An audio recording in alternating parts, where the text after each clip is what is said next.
After DMV receives a report, the report is processed against statutory and rule criteria. Non-medical professionals, DMV processing staff, assess whether it meets the reporting criteria defined in rule. Staff do reach out for additional information or to clarify. Please include a phone number where you can actually be reached.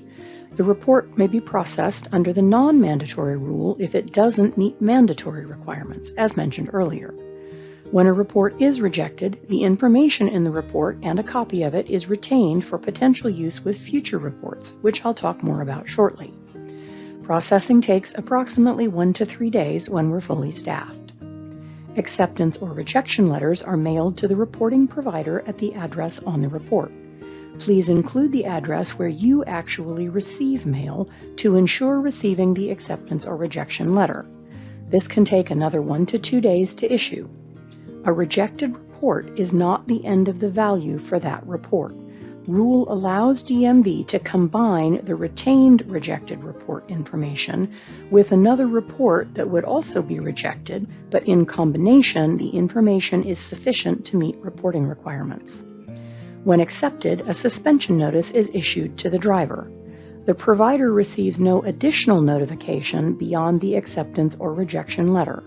Suspension notices include instructions on how to regain driving privileges. More on that on the next slide. An accepted at-risk driver report will result in one of 2 types of suspension.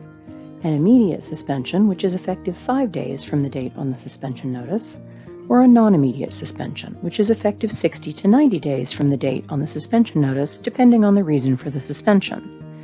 An immediate suspension typically requires a determination of medical eligibility to regain driving privileges. It may require a certificate of vision completed by a vision specialist and/or passing DMV vision knowledge and drive tests.